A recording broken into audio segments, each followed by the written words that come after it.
Selamat pagi. Halo, apa kabar pemirsa TVR Parlemen dimanapun Anda berada. Berjumpa lagi dalam program TVR 09. Bersama saya Alfat Rizky dan juga rekan saya. Dan saya Elisa Purba. Pemirsa, dalam 30 menit ke depan kami akan menyajikan kepada Anda sejumlah berita nasional. Khususnya dari sudut pandang DPR RI untuk referensi Anda dalam memahami dinamika politik, hukum, ekonomi, sosial, dan budaya di Indonesia. Pemirsa TVR Parlemen, inilah TVR 09 selengkapnya.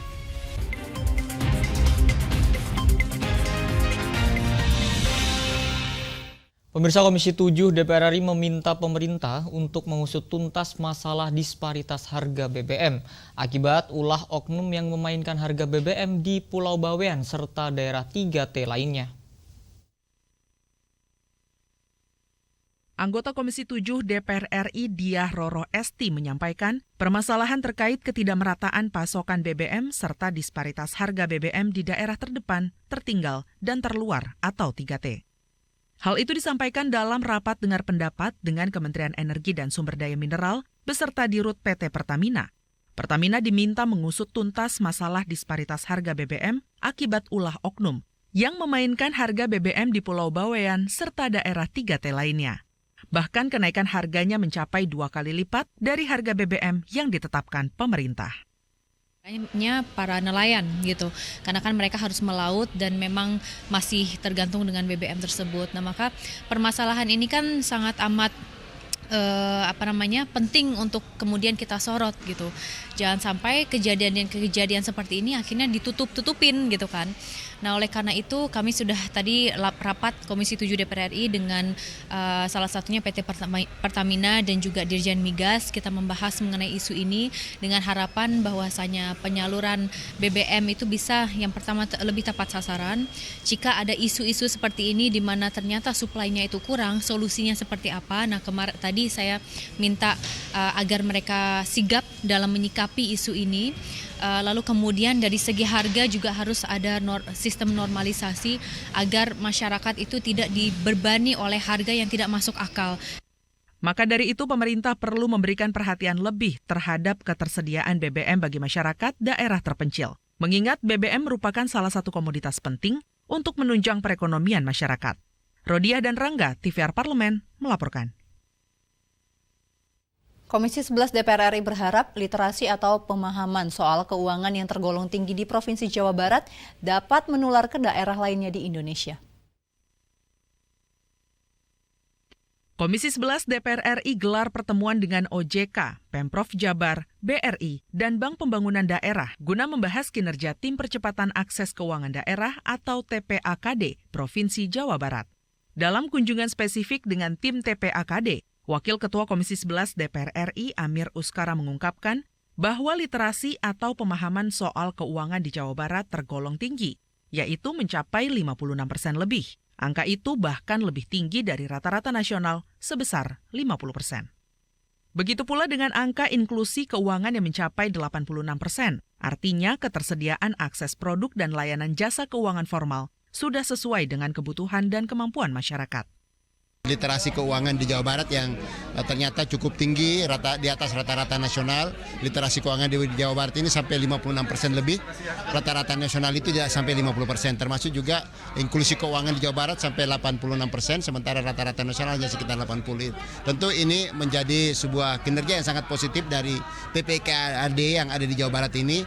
Karena memang secara organisasi TPKAD ternyata di Jawa Barat ini sudah terbentuk di seluruh kabupaten, kota, dan provinsi. Tentu ini menjadi satu kemajuan dibanding daerah lain yang ada di Indonesia. Dan tentu kalau ini terkait dengan TPKAD dan literasi keuangan pasti akan berdampak pada pertumbuhan ekonomi dan peningkatan kesejahteraan masyarakat di Jawa Barat.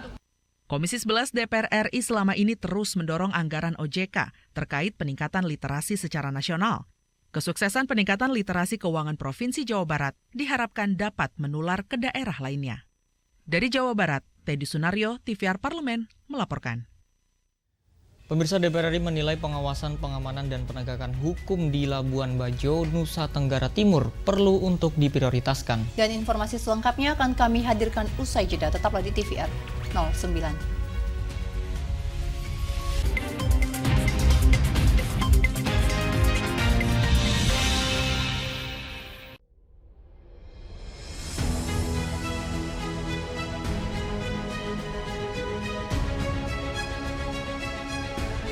Pemirsa TVR Parlemen, inilah TVR 09 edisi Rabu 20. Optimis, Indonesia mampu mengatasi ancaman tersebut. Serangkaian peristiwa penting setiap hari di Indonesia. Kami pilihkan topik-topik terkini dengan menyajikan fakta yang dapat dipercaya. Kami hadirkan di layar kaca Anda. Bukan hanya sekedar informasi, tapi menginspirasi bagi kita semua. TVR 09 hadir setiap Senin sampai Jumat pukul 9 pagi hanya di TVR Parlemen. Referensi berita untuk Indonesia. DPR RI memiliki fungsi diplomasi dalam menjalankan politik luar negeri sesuai dengan pasal 116 Undang-Undang MD3. Kontribusi aktif BKSAP DPR RI memainkan peranan penting dalam memenangkan persaingan global melalui IPU, IPA, IPPF, IPA, dan PUIK. BKSAP memiliki komitmen yang tinggi dalam krisis kemanusiaan dunia. Fungsi diplomasi dijalankan untuk mendukung upaya pemerintah dalam melaksanakan politik luar negeri.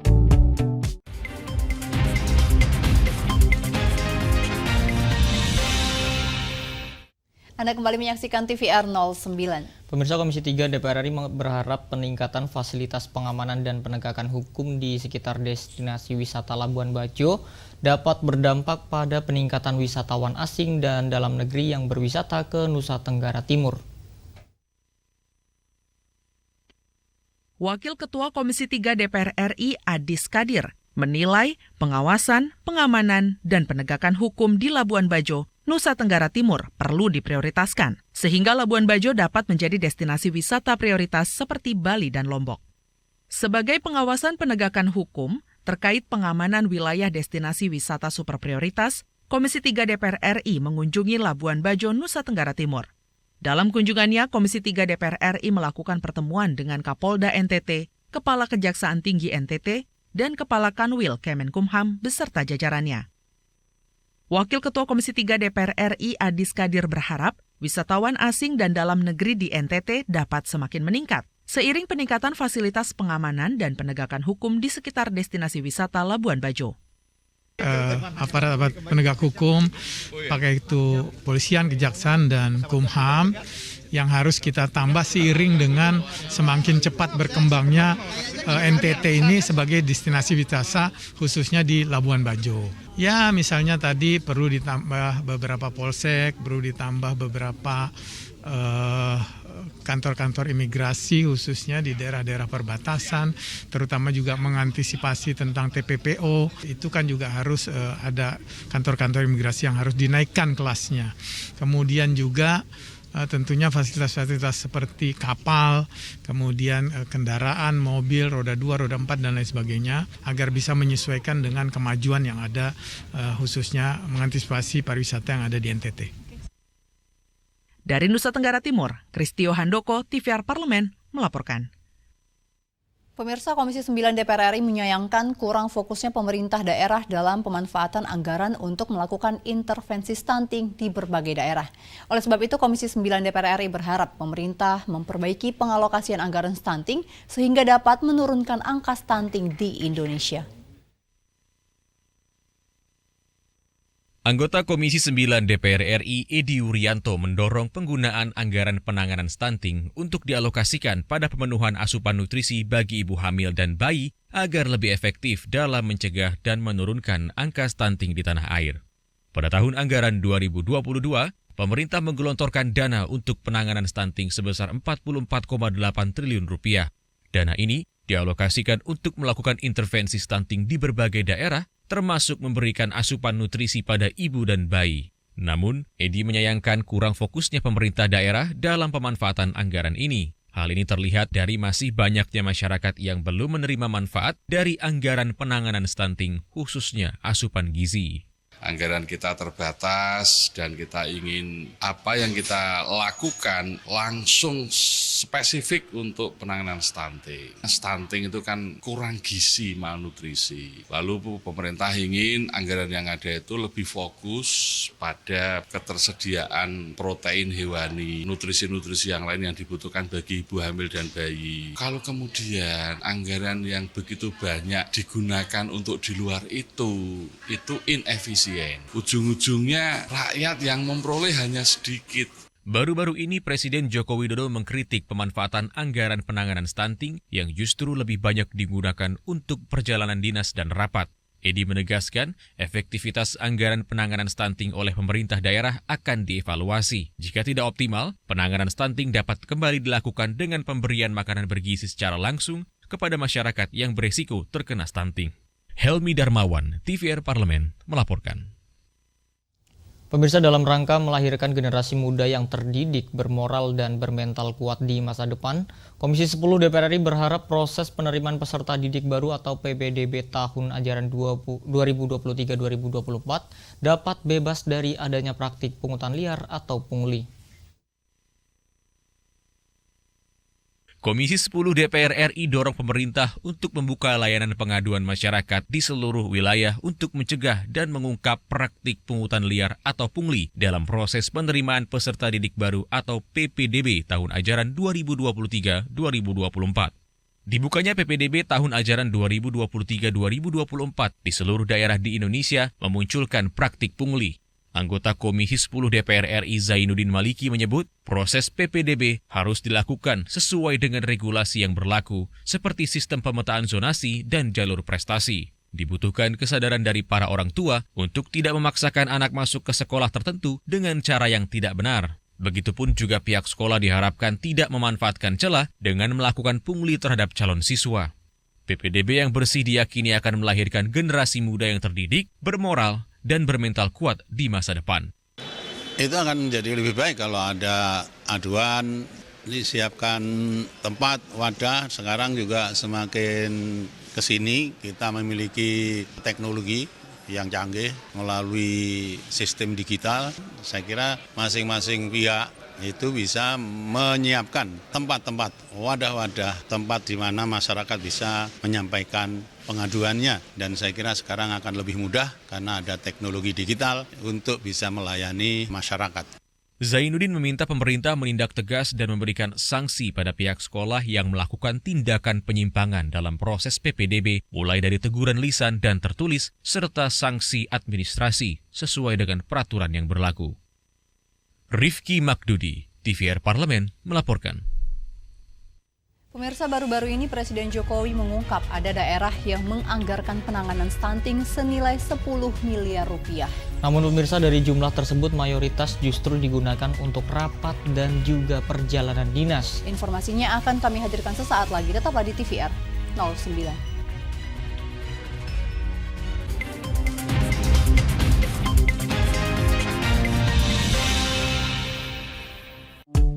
DPR RI memiliki fungsi diplomasi dalam menjalankan politik luar negeri sesuai dengan pasal 116 Undang-Undang MD3. Kontribusi aktif BKSAP DPR RI memainkan peranan penting dalam memenangkan persaingan global melalui IPU, IPA, IPPF, IPA, dan PUIK.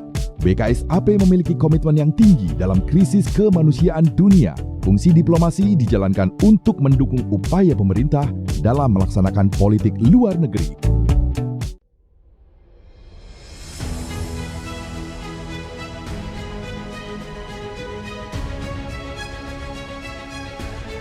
Pemirsa TVR Parlemen, inilah TVR 09 edisi Rabu.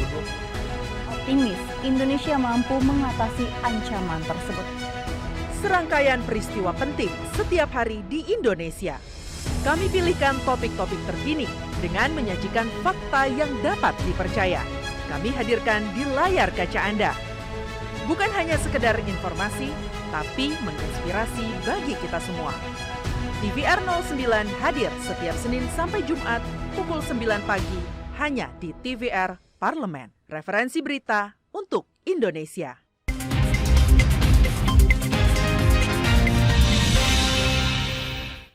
Anda kembali bersama kami di TVR 09. Pemirsa, Komisi 9 DPR RI menyayangkan anggaran penanganan stunting yang digunakan untuk rapat dan juga perjalanan dinas. Anggaran stunting yang disusun oleh Pemda seperti yang disampaikan oleh Presiden Joko Widodo merupakan contoh penyusunan anggaran yang keliru dan kurang tepat.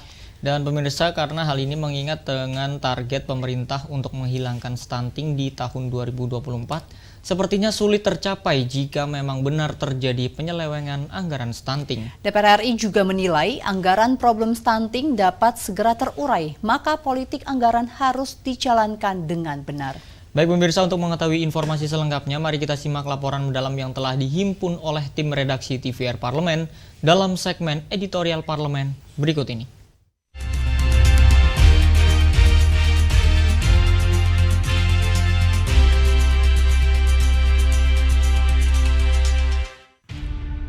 Ada anggaran stunting 10 miliar. Coba cek, lihat betul. Untuk apa 10 miliar itu? Jangan membayangkan nanti ini dibelikan telur, dibelikan susu, dibelikan protein, diberikan sayuran. 10 miliar. Coba dilihat detail. 10 miliar untuk stunting. Cek. Perjalanan dinas 3 miliar, rapat-rapat 3 miliar, penguatan pengembangan apa-apa, bla bla bla, 2 miliar. Yang benar-benar untuk beli telur itu enggak ada 2 miliar. Presiden Republik Indonesia Joko Widodo menyoroti soal alokasi anggaran saat ini yang dinilai masih belum tepat guna. Salah satunya terkait anggaran untuk stunting senilai 10 miliar rupiah. Ia mengkritisi anggaran yang lebih banyak untuk perjalanan dinas PNS, rapat, dan hal terkait yang dinilai tidak krusial. Stunting masih menjadi persoalan di Indonesia. Hasil survei status gizi Indonesia menyebutkan prevalensi stunting di Indonesia masih 21,6% pada tahun 2022. Dalam hal ini, DPR RI mendorong pemerintah pusat memberikan dana segar kepada pemerintah daerah untuk membeli makanan yang bergizi bagi anak, karena dinilai dapat lebih efektif dan efisien untuk mendukung penanganan stunting. Fakta di lapangan menunjukkan masih banyaknya masyarakat yang belum menerima manfaat dari anggaran penanganan stunting, khususnya asupan gizi, akibat lemahnya penyaluran anggaran. Saya setuju dengan Presiden ya, itu warning bagi semua pemerintah daerah. Anggaran kita terbatas dan kita ingin apa yang kita lakukan itu langsung spesifik untuk penanganan stunting. Yang intinya stunting itu kan kurang gizi, malnutrisi. Lalu pemerintah ingin anggaran yang ada itu lebih fokus pada ketersediaan protein hewani, nutrisi-nutrisi yang lain yang dibutuhkan bagi ibu hamil dan bayi. Lalu kalau kemudian anggaran yang begitu banyak digunakan untuk di luar itu inefisien. Ujung-ujungnya rakyat yang memperoleh hanya sedikit. Kementerian Kesehatan menyebutkan stunting berkembang dalam jangka panjang karena kombinasi dari beberapa atau semua faktor-faktor berikut: kurang gizi kronis, retardasi pertumbuhan, tidak cukup protein, perubahan hormon yang dipicu stres, dan sering menderita infeksi. DPR RI menilai jika penggunaan anggaran stunting tidak dilakukan dengan tepat, target menghilangkan stunting pada 2024 dan Indonesia Emas 2045 tidak akan terwujud. Seharusnya pemerintah berkomitmen 80% anggaran stunting digunakan untuk memberikan bantuan bahan makanan protein seperti ikan, daging, telur, dan susu. Oleh karena itu, fenomena stunting atau isu stunting itu memang harus menjadi perhatian, harus bisa dikurangi, harus dijadikan skala prioritas penanganannya, dan dilihat dari perspektif pendidikan. Saya kira pendidikan PAUD, usia dini, kita berharap untuk diberi alokasi anggaran yang cukup. Tentunya, Pemerintah harus segera melakukan evaluasi menyeluruh terhadap efektivitas penggunaan anggaran stunting. Sudah saatnya anak-anak Indonesia mendapatkan sumber gizi yang baik demi masa depan yang cerah. Tim redaksi TVR Parlemen melaporkan.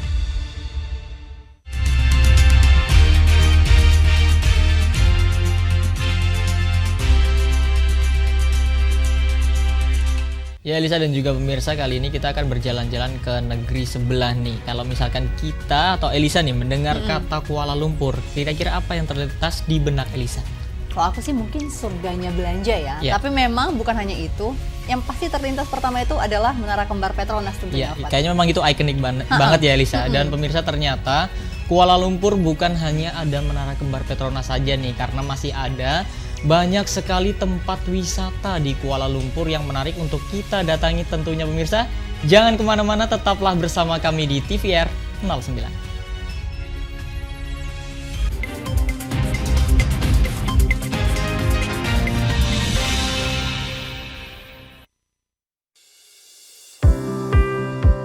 Mengenal tugas dan fungsi DPR RI. Dewan Perwakilan Rakyat atau DPR adalah lembaga negara yang mewakili aspirasi rakyat. Kehadiran DPR RI merupakan salah satu bukti bahwa Indonesia merupakan negara demokrasi. Sebagai salah satu lembaga perwakilan rakyat, apa saja tugas dan fungsi yang diemban DPR RI? Berdasarkan pasal 20A ayat 1 Undang-Undang Dasar 1945, DPR memiliki 3 fungsi, yakni fungsi legislasi, anggaran, dan pengawasan. Tugas dan wewenang DPR berbeda untuk setiap fungsinya. Yang pertama, fungsi legislasi. Menyusun program legislasi nasional atau prolegnas, menyusun dan membahas rancangan undang-undang, menerima rancangan undang-undang yang diajukan oleh DPD, membahas rancangan undang-undang yang diusulkan oleh Presiden ataupun DPD, menetapkan undang-undang bersama dengan Presiden, menyetujui atau tidak menyetujui peraturan pemerintah pengganti undang-undang yang diajukan oleh Presiden untuk ditetapkan menjadi undang-undang. Yang kedua, fungsi anggaran. Memberikan persetujuan atas rancangan undang-undang tentang APBN yang diajukan oleh Presiden. Memberikan persetujuan terhadap pemindahntanganan aset negara maupun terhadap perjanjian yang berdampak luas bagi kehidupan rakyat yang terkait dengan beban keuangan negara. Menindaklanjuti hasil pemeriksaan atas pengelolaan dan tanggung jawab keuangan negara yang disampaikan oleh BPK. Memperhatikan pertimbangan DPD atas rancangan undang-undang tentang APBN dan rancangan undang-undang terkait pajak, pendidikan, dan agama. Yang ketiga, fungsi pengawasan. Fungsi pengawasan, DPR bertugas melakukan pengawasan terhadap pelaksanaan Undang-Undang APBN dan kebijakan pemerintah, serta membahas dan menindaklanjuti hasil pengawasan yang disampaikan oleh DPD. Demikian penjelasan tentang tugas dan fungsi DPR menurut Undang-Undang. Informasi ini dipersembahkan oleh TV dan Radio Parlemen, Biro Pemberitaan Parlemen, dan Sekretariat Jenderal DPR RI.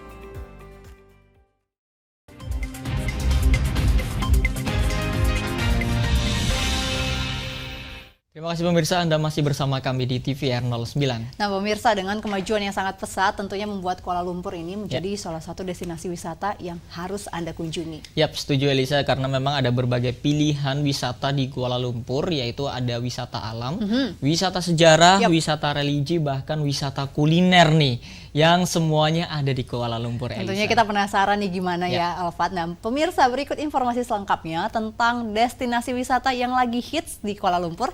Tentunya yang kami rangkum dalam segmen Intips untuk Anda.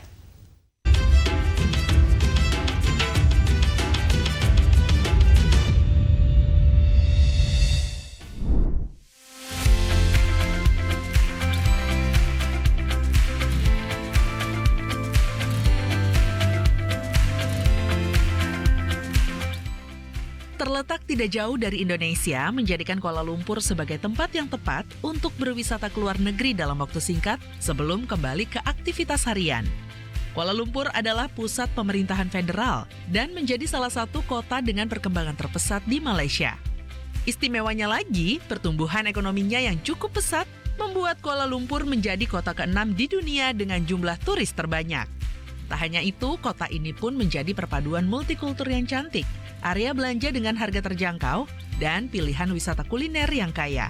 Banyak sekali objek wisata menarik yang rasanya tidak ada habis-habisnya untuk dikunjungi. Apa saja destinasi wisata Kuala Lumpur yang unik tersebut? Yuk kita bahas satu persatu. Menara Kembar Petronas. Menara Kembar Petronas atau Menara Kembar KLCC merupakan gedung pencakar langit setinggi 88 lantai yang menjadi landmark dari Kuala Lumpur. Petronas juga pernah tercatat sebagai salah satu menara tertinggi di dunia pada tahun 1998 hingga tahun 2004. Belum lengkap rasanya ke Kuala Lumpur jika pemirsa belum mengunjungi ikon Malaysia yang sangat populer ini. Di sekitar menara terdapat mal dan taman dengan fasilitas menarik seperti jogging track, air mancur, dan kolam kecil untuk anak-anak. Pemirsa dapat mengunjungi Menara Kembar Petronas dari luar secara gratis atau dapat membayar dan masuk ke dalamnya untuk melakukan tur ke jembatan layang dan dek observasi. Central Market. Surganya si shopaholic, Central Market adalah salah satu destinasi Kuala Lumpur yang terkenal. Berdiri sejak 1928, pasar ini memiliki suasana yang menyenangkan. Banyak pedagang yang menjual karya seni dan souvenir khas Malaysia.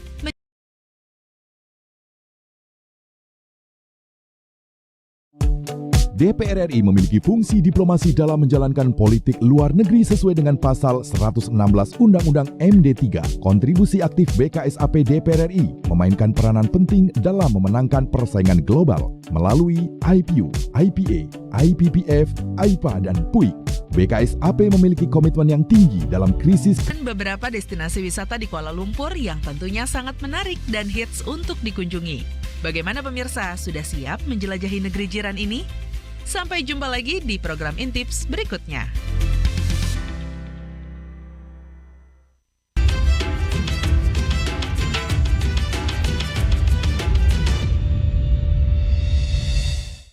Ya, baik pemirsa, dimohon maaf terkait dengan kesalahan teknis yang baru saja terjadi ya. Dan pemirsa, di penghujung acara kami informasikan kepada Anda sejumlah agenda DPR RI pada hari ini Rabu 21 Juni 2023. Pemirsa, pada pukul 10 waktu Indonesia Barat, ada Badan Legislasi DPR RI yang akan mengadakan rapat dengar pendapat umum dengan Asosiasi Pertekstilan Indonesia atau API dan Asosiasi Pengusaha Indonesia atau APindo dalam rangka pemantauan dan peninjauan undang-undang terkait sandang. Kemudian pada pukul 14 waktu Indonesia Barat, pemirsa, ada Komisi 3 yang menggelar rapat dengar pendapat dengan Dirjen Imigrasi Kementerian Hukum dan HAM yang membahas terkait dengan peningkatan sistem layanan dan data kelola, serta optimalisasi pengawasan orang dan tenaga kerja asing. Juga masih ada rapat serta sejumlah agenda dan program DPR RI lainnya pemirsa yang tentunya masih dapat Anda saksikan secara langsung di TVR Parlemen melalui kanal utama, kanal komisi dan juga kanal alat kelengkapan dewan lainnya yang tentunya dapat Anda akses di tvr.dpr.go.id. Dan pemirsa TVR Parlemen, demikian TVR 09 edisi pagi ini. Dan kami segenap kru TVR Parlemen yang bertugas tentunya mengucapkan terima kasih telah menyaksikan TVR 09 pagi ini. Ada saya Elisa Purba juga rekan saya Syalfat Rizky, sampai berjumpa kembali pemirsa di TVR 09 esok pagi. TVR Parlemen, Referensi Indonesia.